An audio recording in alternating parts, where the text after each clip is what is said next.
தமிழக அரசியலில் அடுத்த 3 நாட்கள் மிகப்பெரிய அதிரடி மாற்றங்களை சந்திக்கப் போகிறது. தமிழகத்தின் புதிய முதலமைச்சராக பொறுப்பேற்றுள்ள முதல்வர் விஜய் தனது அமைச்சரவையை முழுமையாக விரிவாக்கம் செய்ய தயாராகிவிட்டார். கடந்த 10ஆம் தேதி முதலமைச்சரோடு சேர்ந்து 9 அமைச்சர்கள் மட்டுமே முதற்கட்டமாக பதவியேற்ற நிலையில் தற்போது அமைச்சரவையில் காலியாக உள்ள அனைத்து இடங்களையும் நிரப்புவதற்கான இறுதிக்கட்ட பணிகள் தலைமைச் செயலகத்தில் மிக தீவிரமாக நடைபெற்று வருகின்றன.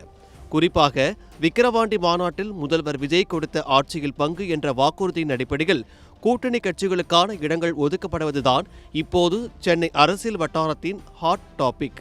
தமிழக அமைச்சரவையில் மொத்தமுள்ள 34 இடங்களில் ஆளுங்கட்சியான தமிழக வெற்றிக் கழகத்திற்கு 26 இடங்கள் ஒதுக்கப்பட உள்ளன.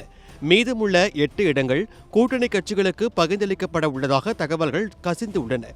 இதில் தவேக அரசுக்கு ஆதரவளிக்கும் காங்கிரஸ் கட்சிக்கு 2 முக்கிய அமைச்சர் பதவிகளும், அதிமுகவில் இருந்து பிரிந்து வந்து புதிய அரசுக்கு சட்டசபையில் பலம் சேர்த்துள்ள எஸ்.பி. வேலுமணி தரப்புக்கு 5 இடங்களும் வழங்கப்பட உள்ளதாக தெரிகிறது. அதேபோல் திமுக கூட்டணியில் இருந்து வெளியேறி விஜய் பக்கம் வந்துள்ள விடுதலை சிறுத்தைகள் கட்சிக்கும் புதிய அமைச்சரவையில் ஒரு முக்கிய இடம் உறுதி செய்யப்பட்டுள்ளது. இந்த அமைச்சர்கள் பட்டியலை முதலமைச்சர் விஜய் அவர்கள் முறைப்படி ஆளுநர் மாளிகைக்கு அனுப்பி வைக்க உள்ளார். இதனைத் தொடர்ந்து சென்னை கிண்டியில் உள்ள ஆளுநர் மாளிகையில் புதிய அமைச்சர்களின் பதவியேற்பு விழா மிக பிரம்மாண்டமாக நடைபெற உள்ளது. இதற்கான பாதுகாப்பு மற்றும் மேடை ஏற்பாடுகளை பொதுத்துறை அதிகாரிகள் தற்போது கவனித்து வருகின்றனர். புதிய அமைச்சர்கள் பொறுப்பேற்ற கையோடு ஆளுநர் உரையுடன் இந்த ஆண்டின் முதல் சட்டசபை கூட்டத்தொடர் சென்னை கலைவாணர் அரங்கில் மிக விரைவில் தொடங்க உள்ளது.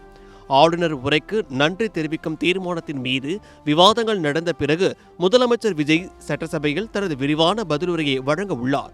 இந்த கூட்டத்தொடரின் சிகரமாக தமிழக மக்களின் பலத்த எதிர்பார்ப்பிற்கு மத்தியில் 2026-27ஆம் நிதியாண்டிற்கான புதிய பட்ஜெட் தாக்கல் செய்யப்பட உள்ளது. முந்தைய காலங்களில் தனித்தனியாக தாக்கல் செய்யப்பட்ட பொது பட்ஜெட் மற்றும் வேளாண் பட்ஜெட் ஆகிய இரண்டையும் இணைத்து இந்த முறை ஒரே கூட்டு பட்ஜெட்டாக தாக்கல் செய்ய முதல்வர் விஜய் திட்டமிட்டு உள்ளதாக கோட்டை வட்டார தகவல்கள் கூறுகின்றன. பட்ஜெட் தாக்கல் செய்யப்பட்ட பிறகு துறை வாரியான மானிய கோரிக்கைகள் மீதான விவாதங்கள் சுமார் 40 நாட்களுக்கு மேல் நீடிக்கும் என தெரிகிறது. புதிய அமைச்சர்களின் நிர்வாக திறன் மற்றும் முதல்வரின் அதிரடி திட்டங்கள் எப்படி இருக்கப் போகிறது என்பதை பார்க்க ஒட்டுமொத்த தமிழகமும் காத்திருக்கிறது.